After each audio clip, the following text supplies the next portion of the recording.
So today's video I'm going to show you how to make the most out of YouTube and WordPress together. Of course, you should already have yourself a YouTube account, you should have a YouTube channel, and you should have yourself a WordPress blog. And if you've got both together,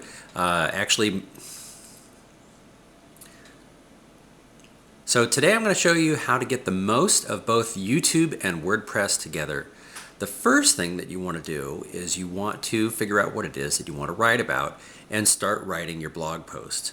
This is really great because it ends up being sort of like a rough draft. Now, you don't want to publish yet your WordPress post.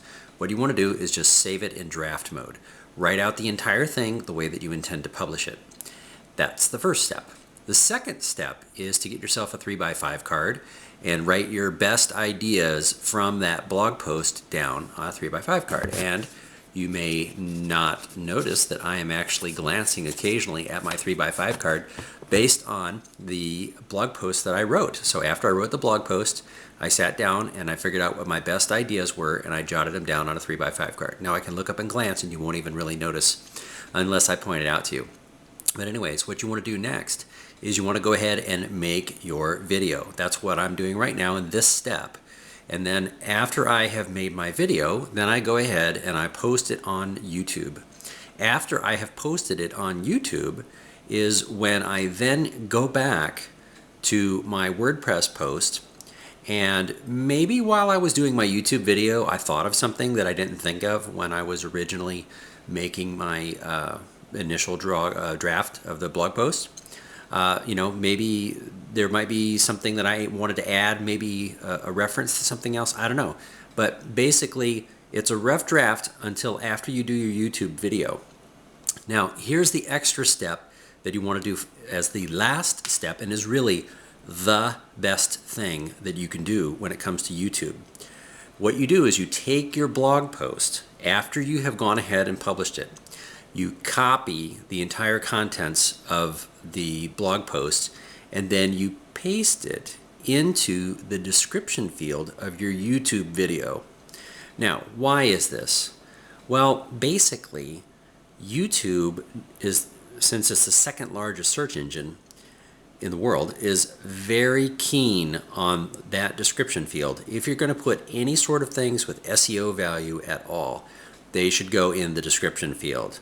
Of course, you set your category for your blog post and you set your sharing levels on it, and you can monetize it and all that sort of stuff. But for SEO purposes, the most important thing is going to be that description field. So if you could write a script, say the script word for word, and then copy and paste that script into the YouTube description field for that video, that would really be like the very best thing that you could possibly do. But who has the time to actually write out a script? And besides, when you're doing your video, what are you going to do? You're going to use a teleprompter. This is really, the most important thing that you can do when making your YouTube video. If you have the time and the resources and a teleprompter, then by all means, go ahead and do a script. But the thing is that if I'm, just using my camera phone or something like that, I'm not going to be able to work a teleprompter into it. I'm sorry. Besides, teleprompters cost money. And I could do it in front of my computer, but I mean, really, this is just a simple way of doing it without a teleprompter. If you have a broadcast studio or something, use a teleprompter. That's really great. But, most of us are just going to do the following, as I had mentioned before, which is you write out your entire blog post as a draft, and then you make a little 3x5 card, which I showed you already, my little 3x5 card. And then what you do is you go ahead and make your video referencing your 3x5 card. You make the YouTube video, which I'm doing right now, and then I'm going to go back to my blog post and I'm going to upload that YouTube video.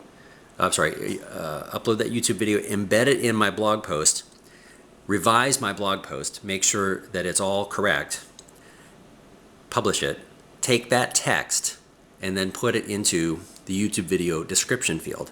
The other important thing is that you want to put a link to your blog on the first line of your YouTube description field. YouTube will actually trace that link to your blog post, and it will compare the two and see what kind of SEO value that there is in there. Very important. Put the link at the top of the description field and then paste the text of your entire blog post into that field. That's how you get the most value out of SEO for both YouTube and WordPress. And of course, before you publish your WordPress blog, make sure that you use the SEO tool that best suits your needs. Thank you and have a good day. Bye-bye.